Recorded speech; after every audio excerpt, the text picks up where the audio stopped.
Olá, boa noite. Em nosso país, há uma vigorosa presença negra que se espalha pelo cotidiano nacional e se manifesta em quase todas as áreas da vida brasileira.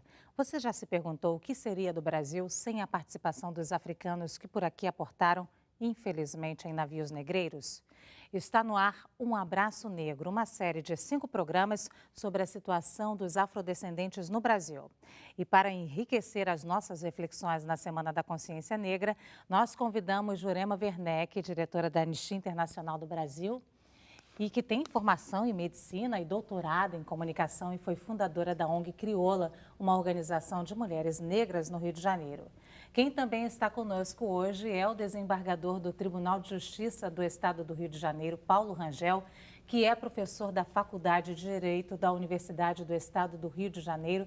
Sejam bem-vindos os dois. Aqui é a nossa casa, fiquem à vontade. Nesse sofá aí tem pessoas de muito peso, de muita importância na luta contra a discriminação racial, contra o preconceito no Brasil. Os dois são incansáveis. Minha admiração aos dois para começar aqui. Incansáveis nessa luta. Eu queria ouvir um pouquinho da trajetória de vida de vocês. Jurema, fala um pouquinho. Bom, uma trajetória de uma menina negra que nasceu na década de 60, ou seja, uma trajetória muito comum, nada em comum. Nasci numa favela do Rio de Janeiro, Morro dos Cabritos, de uma família que nasceu na favela, né?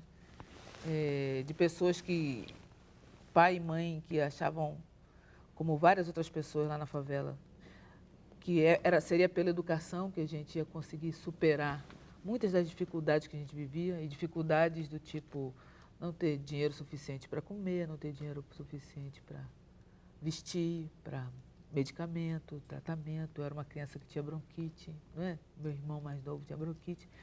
Mas tínhamos, porque a família toda tinha essa aposta na educação, a gente recebeu muita ajuda também daquelas pessoas, né?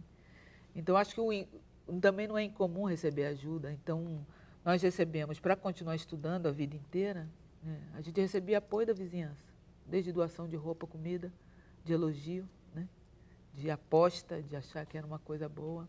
Então, foi isso, quer dizer, uma trajetória comum, fruto de uma ação afirmativa muito, né, ter conseguido chegar na universidade. Foi uma ação afirmativa que não era uma política pública, era uma ação afirmativa da própria comunidade. E é isso. Daí, você disse que a gente é incansável na luta, mas incansável foi o esforço que foi para colocar a gente na luta, né? Eu digo incansável, mas eu tenho consciência de que não dá para descansar, não é, Paulo? Não dá para descansar. Eu costumo dizer que nós, que temos essa origem mais humilde, pobre e negros principalmente, matamos um leão de manhã, um na hora do almoço, e antes de dormir um filhote sempre pula no nosso pescoço, nós temos também que lamentavelmente abatê-lo. Ou seja, é uma luta contínua, diária. Minha trajetória não é diferente, também vem de uma família humilde, uma família simples, mas tive, da mesma forma que a Jurema, essa coisa da estrutura familiar, que isso é muito importante. Então, meus pais sempre apostaram e disseram que o estudo era a luz da vida, era através dos livros que nós iríamos nos salvar.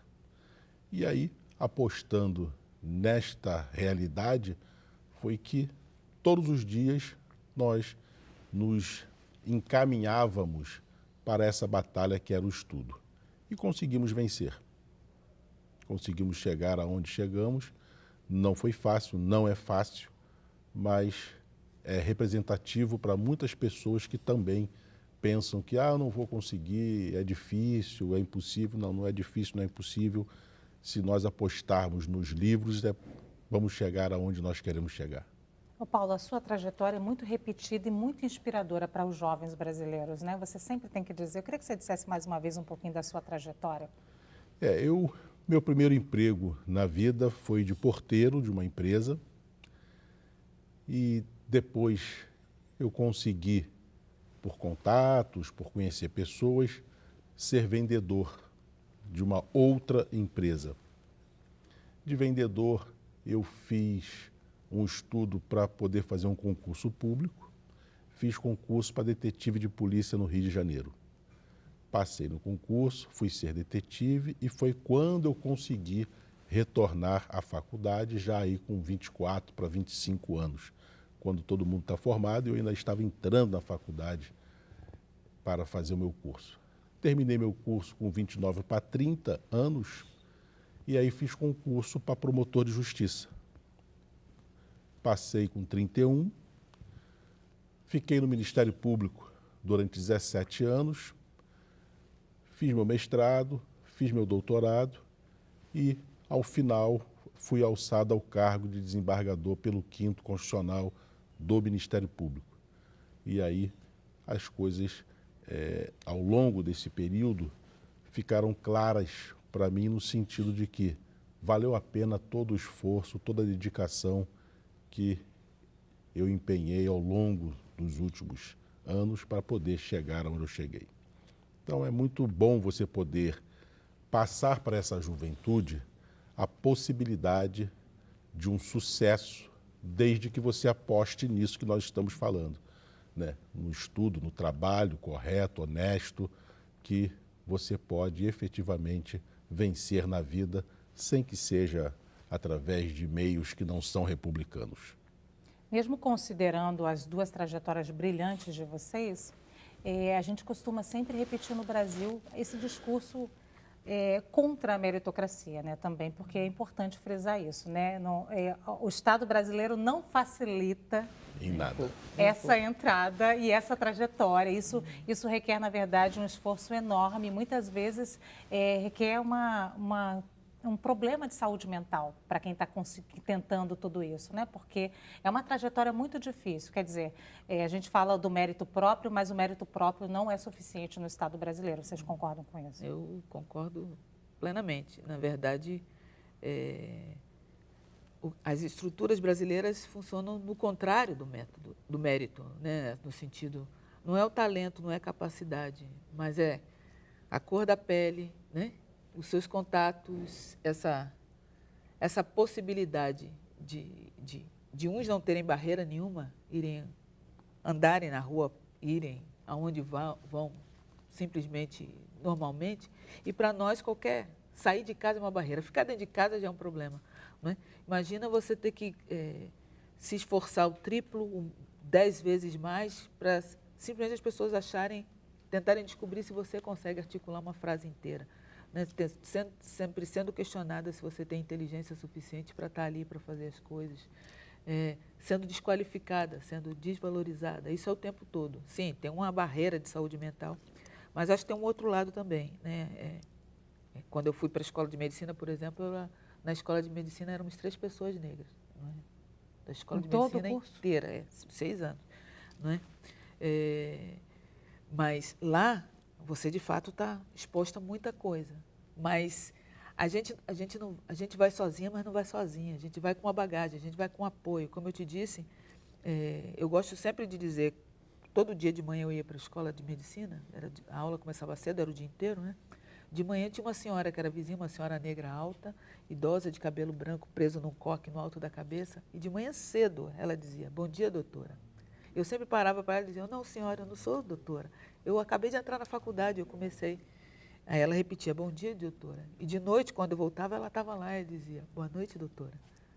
Não é? Assim, isso também é um remédio, né? Quer dizer, porque a violência está lá, a gente vai para a faculdade e você vai ouvir o professor dizer que preto fede, né? Vai chegar né? Vai falar coisas horríveis dos clientes do serviço público, né? São coisas horríveis que você ouve e vê e acontece, né? Mas você volta e aquela senhora vai lá, quando ela diz boa noite, doutora, ela sabia que eu não era doutora, não é? Mas ela está dizendo que aquilo importa, né? Aquilo, né? Aquela jornada importa. Era importante para mim, mas era muito importante para ela, não é? E é um apelo também, né? Não pare, por favor. Tem um sentido, né? É no sacrifício. Hoje em dia nós temos muito mais estudantes de medicina negros e negras na escola, mas elas e eles ainda enfrentam muita violência, muita barreira, né? Mas tem um sentido, né? Tem um propósito ali, não é? O que mantém essas pessoas lá, e como certamente lhe manteve no Ministério Público, lhe manteve na carreira, lhe mantém como desembargador, é esse sentido de propósito, que Tem muita gente, é muita gente, né, para quem isso é fundamental, né, que de certa forma segura a gente. Né? É ruim, é muito ruim. Eu não vou dizer para ninguém que está indo para a faculdade agora que vai ser divertido, não. Vai ser muito ruim. Né? Mas há que se lembrar que do lado de fora também não está nada bom. Né? Chegar na posição que vocês chegaram nesse momento, ainda se enfrenta racismo? Eu diria que existe um racismo institucional. As pessoas respeitam você, em regra, e os racistas fingem que respeitam você e que reconhecem o seu valor. No fundo, eles estão sempre tentando testar o seu conhecimento para saber o porquê que você, um negro, chegou aonde você está. É muito curioso quando eu me apresentei em um determinado lugar, porque quem ia chegar era o desembargador Paulo Rangel. Quando eu cheguei, eu não cheguei de terno, porque eu cheguei no aeroporto, então eu estava de calça jeans, normal. E eu falei, o senhor está esperando o desembargador Paulo Rangel? Eu falei, tô. Falei, então tá bom. Eu cheguei. Podemos ir, prazer. Aí ele fez assim, engraçado. Ou seja, ele pensou que eu estivesse fazendo uma piada, né? Depois esse cara apareceu para fazer uma piada. O desembargador nunca vai ser esse aí. Eu falei, não, eu sou o desembargador. A professora tal, da faculdade tal, me chamou. Ah, tá, desculpa. Você sente aquele tá, é tipo, não estava esperando isso. Por quê? Porque o estereótipo que se cria em torno de um desembargador, de um médico, né? Quando chega no hospital, a pessoa nunca imagina que quem vai atender é a senhora, que é o médico, mas ela não pensa que o médico é assim, negra, né? Então ela toma um susto, porque a sociedade ela é preparada para pensar assim diante de um racismo que nós temos historicamente comprovado, como já foi demonstrado aqui pelo professor Amilcar. Então é muito curioso quando você tem que enfrentar, embora já no lugar que lhe é devido e cabido, ainda o preconceito que existe, porque as pessoas não acreditam que você possa ter chegado onde você chegou. É muito curioso isso. Depois da nossa pausa, eu quero falar um pouquinho sobre qual o mecanismo que a gente vai usar para reverter isso, essa questão. Vamos fazer um pequeno intervalo, mas antes aproveite o belo som oferecido por Afrojazz. Voltamos já já com Um Abraço Negro.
Voltamos com um abraço negro, especial da TV Brasil em homenagem à Semana da Consciência Negra.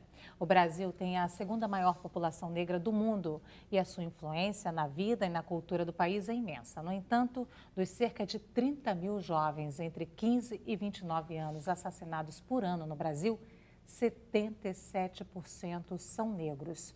Eu estou aqui com a diretora da Anistia Internacional no Brasil, Jurema Werneck, e com o desembargador do Tribunal de Justiça do Estado do Rio de Janeiro, Paulo Rangel, que vão nos ajudar a entender um pouco mais sobre a situação dos afrodescendentes no Brasil. Antes de falar sobre essa questão máxima, mais importante do Brasil, que é a questão do extermínio do jovem negro, eu só queria fechar o nosso assunto falando que mecanismos a gente pode usar para reverter essa situação desse racismo institucionalizado, disso que está, como é que eu vou dizer essa palavra, que está enraizado na sociedade brasileira? Eu diria que só há uma saída, que seria a educação. E o trabalho contínuo e ininterrupto de conscientização da população para o problema que existe, porque as pessoas pensam, o grande problema do racismo não é em si o racismo apenas, mas o fato das pessoas acharem que ele não existe, negarem a existência do racismo. Aí é o problema. Por quê? Porque elas não se dão conta do que está acontecendo dentro da sociedade. Como é que eu mudo isso? Com educação. E também, para complementar, eu acho que ele está enraizado, o jeito de desenraizá-lo é, primeiro, mostrar que ele está lá. Sim. Né? Visibilizar ele é um momento fundamental. Essa coisa de fingir que ele não está lá, que ele não machuca, que ele não fere, não faz mal, não é possível. E tem várias medidas que a gente pode fazer, né, para visibilizar o racismo. Quer dizer, mostrar quais são os dados da desigualdade, onde estão os negros aqui, onde eles não estão e por quê. Não é? Isso tira ele da invisibilidade. Uma outra medida fundamental é criar estruturas e processos que tentam desfazer essa quase naturalidade com que essa violência, que é o racismo, acontece. A gente vê muito na área de arte algumas pessoas criticando o chamado politicamente correto. O politicamente correto é fazer o certo, não é? Começar a desmascarar a violência cotidiana e fazer de outro jeito. É retirar termos do vocabulário, fazer ações afirmativas no sentido de estimular a presença das pessoas negras em outras posições. E a ação afirmativa é abrir a porta em todos os sentidos, quer dizer, oferecer não apenas a vaga, mas as condições para aquelas pessoas ocuparem a vaga com dignidade. É fazer treinamentos de reciclagens de negros e brancos. Né? Brancos têm muito que aprender na desconstrução do racismo, na desconstrução do seu próprio privilégio, dessa noção de que está lá por merecimento. Isso não é simples, não é fácil e também dói. Não é? Então, tem muitos trabalhos para fazer. É educação, é conduta, é notícia, é informação, refazer processo, é muita coisa. Parece gigantesco, mas é um jeito de ir fazendo cada dia um pedaço que com o tempinho vai ficando mais fácil. Inclusive, esse papo de que combater preconceito racial, o racismo é coisa de negro, não. É coisa da sociedade brasileira. Isso é um problema da sociedade brasileira que precisa ser debatido, né? Todos. E nós negros já estamos engajados, já estamos fazendo. Falta o resto fazer a outra parte. Né? É como se nós disséssemos que a luta a favor da mulher não é um problema do homem, é um problema da mulher. É um problema da sociedade brasileira. Né? É o problema do negro, o problema da sociedade brasileira. Então, todos os problemas que a sociedade brasileira tem que enfrentar é problema de toda a sociedade brasileira. Eu não posso segmentar esse problema. Não, isso aqui é do negro, isso aqui é da mulher. Eu não sou mulher, então não apanho, não quero saber de Maria da Penha. Não, eu tenho que me preocupar com isso sim, porque isto é sério na sociedade. Isso só através de um processo maciço de conscientização social. Vocês falam isso e me lembro agora da questão da intolerância religiosa, porque as religiões de matriz africana, que são mais de 70% dos alvos da intolerância religiosa no Brasil, e eles ficam muito isolados nessa luta, né? Porque outras religiões, por exemplo, deveriam se engajar nessa luta contra a intolerância, porque a intolerância religiosa tem que ser o engajamento de todas as religiões. Deveria ser assim, né? Principalmente para fazer valer os seus próprios princípios religiosos e éticos, né? De coexistência, convivência, né? A aceitação, Amor ao próximo. isso. A intolerância religiosa, o outro nome dessa intolerância religiosa é racismo, né? Porque são as religiões negras, são as religiões muçulmanas, ou é o judeu. É um racismo explícito também, não é?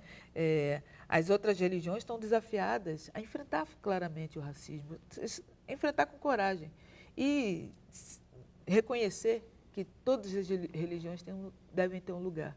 Porque se não tem lugar para uma, não vai ter lugar, não vai ter uma sociedade capaz de viver com nenhuma outra. As hegemonias, elas não são para sempre, não é?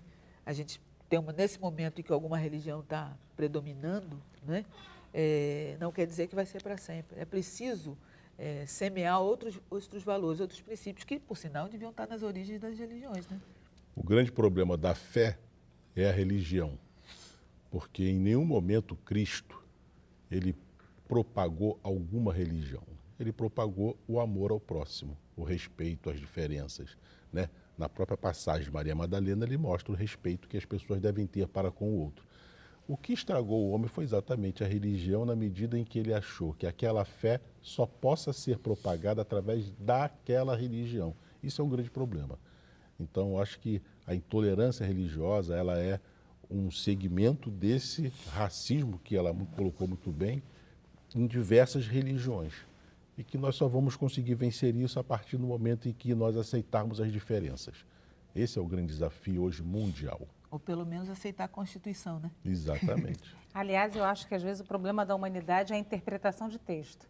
Porque todo mundo leva o texto para o que quer acreditar. Sim. Né? E hoje a gente vê muito isso, né, também. Eu queria falar de um problema muito grave no Brasil, que é um problema que vocês combatem sempre, que é o extermínio do jovem negro. Eu acho que o problema mais urgente do Brasil hoje é o extermínio do jovem negro. Ô, Jurema, você entrou agora, você é a primeira mulher negra à frente da Anistia Internacional, que tem uma campanha ferrenha e belíssima contra o extermínio do jovem negro. Como é que está o seu trabalho nesse sentido? Bom, nós temos a campanha Jovem Negro Vivo, que foi lançada em 2014, que basicamente visa mobilizar a sociedade para fazer alguma coisa, né? Nós, ao longo desses anos, têm sido desenvolvidas várias ações de visibilização do problema, de engajamento de pessoas, de fortalecimento da juventude negra, na continuidade da sua luta de enfrentamento ao racismo e defesa da sua vida, dos seus direitos. Nós temos um manifesto que já tem mais de 60 mil assinaturas, ou seja, a sociedade brasileira, a sociedade, não só os brasileiros, mas as pessoas estão se engajando, assinando o nosso manifesto, que está no site, né, www.anistia.org.br. Esse manifesto é uma forma de dizer: eu me importo, eu me engajo, eu demando do Estado brasileiro uma ação efetiva para a proteção da vida dos jovens negros e negras. Essa campanha está aí. É preciso que diga, a mobilização contra os assassinatos de jovens negros não é uma invenção da Anistia. Não é? O que a Anistia fez foi ouvir a demanda que a juventude negra, que a população negra estava pondo para a sociedade brasileira e se engajar com isso. E como uma organização, que é mais que uma organização, um movimento global de mais de 7 milhões de pessoas, a gente está emprestando a nossa voz e a nossa articulação global para dizer: sim, a Anistia se importa, o movimento Anistia se importa, e é preciso que o restante da sociedade brasileira se importe também. E consegue sensibilizar a população? Eu acredito que sim. Como eu disse, a gente tem um manifesto que as pessoas ainda podem assinar, está no site. Mais de 60 mil pessoas têm dito que querem uma ação imediata do Estado brasileiro. Fora o manifesto, tem tido uma série de atividades no Brasil inteiro. Essa campanha tem trabalhado no Sudeste, no Norte, no Nordeste. Nós apresentamos algumas informações, relatórios, documentamos as violações, apresentamos as informações. As pessoas, quem não sabia, sabe, não é? E o que tem em comum nessas pessoas é que essas pessoas estão prontas para demandar do Estado brasileiro e têm demandado que se faça alguma coisa. Essas pessoas estão prontas para, junto com da juventude negra, fazer alguma coisa. Essas pessoas estão mobilizadas, não é? Elas se mobilizam junto com a Anistia, e elas se mobilizam junto com os coletivos de negros, junto com os coletivos de jovens, elas se mobilizam pelo Brasil afora para fazer alguma coisa. Ô Paulo, a legislação brasileira, historicamente, parece que criminaliza mais os jovens negros e a população negra. Isso é fato? É fato histórico, comprovado através da história do Brasil. Eu acabei de escrever um trabalho que vou apresentar no final desse mês, que chama-se O Processo Criminal dos Réus Escravos e a Atual Morte de Jovens Negros no Brasil. A Guerra Continua. Onde eu faço um paralelo com o processo que os escravos sofreram, processo criminal, foram condenados à forca, com a lei de 10 de junho de 1835. Isso tudo porque os escravos eles se rebelavam contra aquela situação a qual eles foram submetidos, retirados à força da África, escravizados no Brasil. Muito bem, essa revolta deles era contra os senhores, matavam senhores, inclusive. Respondiam a processo, iam para a forca, enforcados em uma semana. Hoje eu tenho no Brasil, em 2016, 61 mil assassinatos.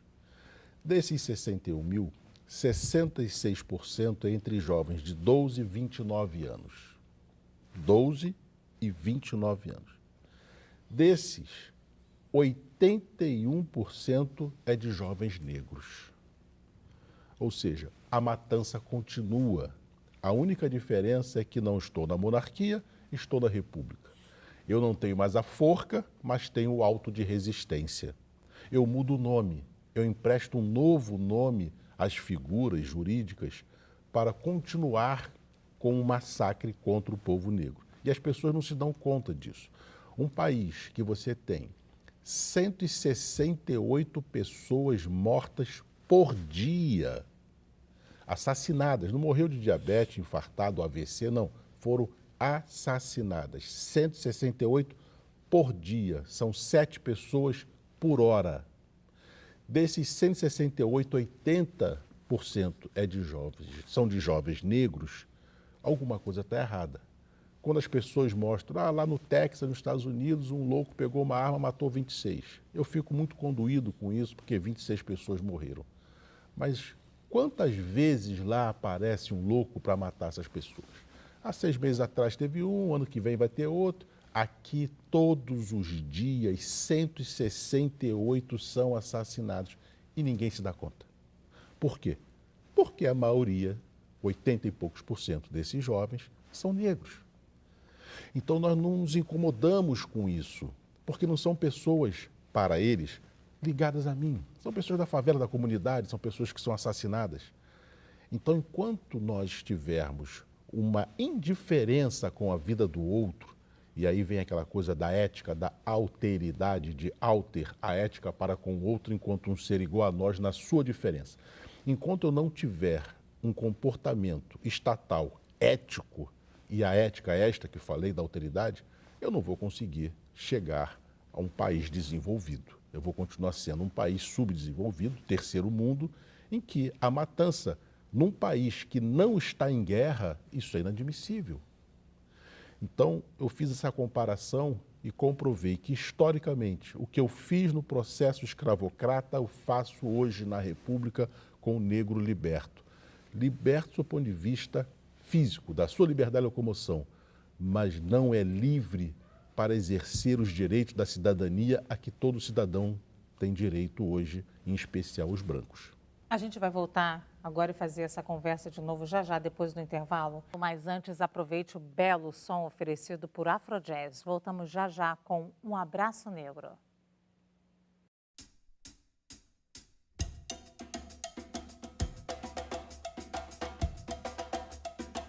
Yeah.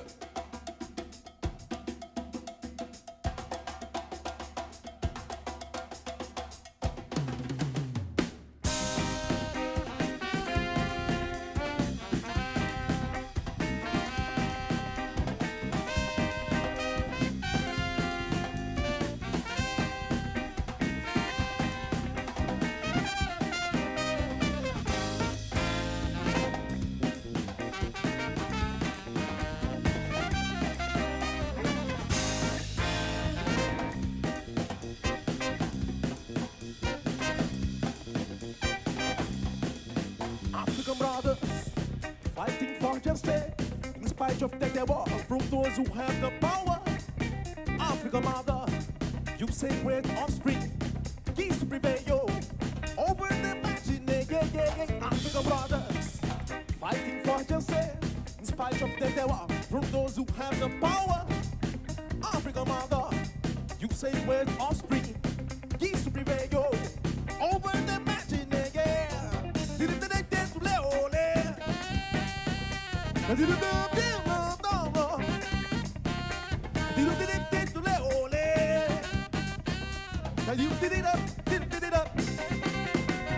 African brothers fighting for justice in spite of the terror from those who have the power. African mother, you say great offspring, keys to prevail over the machine. African brothers fighting for justice in spite of the terror from those who have the power. African mother, you say great offspring, keys to prevail. Go!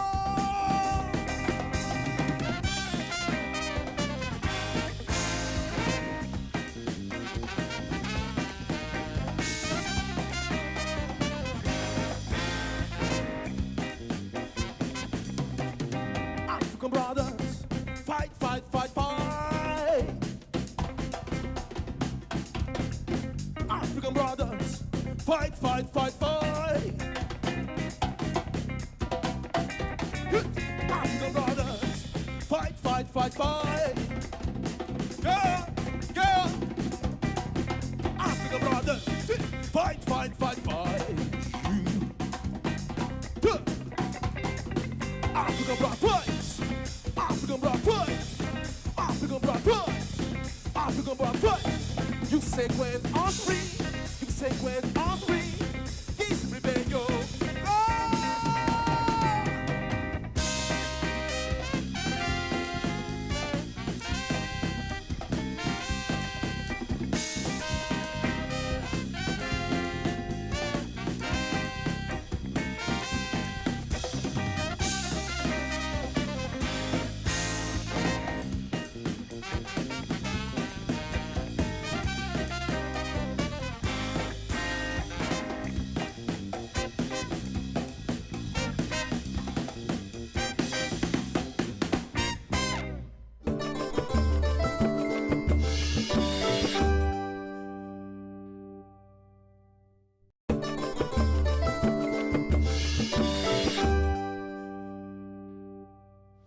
Estamos de volta com o especial Um Abraço Negro em homenagem à Semana da Consciência Negra. Nos últimos anos, as políticas afirmativas têm surtido alguns bons efeitos na inclusão de estudantes negros nas universidades. O percentual de negros no nível superior praticamente dobrou entre 2005 e 2015. Ainda assim, de acordo com a última pesquisa do IBGE, apenas 12,8% dos negros entre 18 e 24 anos haviam chegado à universidade. Na mesma linha de raciocínio, a população carcerária brasileira é majoritariamente negra e esse é um dado terrível para o Brasil também, não é, desembargador? Sim, porque se você observar que menos negros chegam ao ensino, seja no médio, seja universitário, mais negros chegam ao presídio.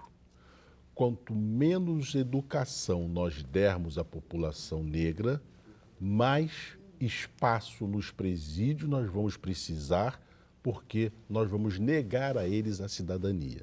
Isso está umbilicalmente ligado. Eu sempre digo, se eu construir mais presídios, eu vou ter mais presos e menos escola.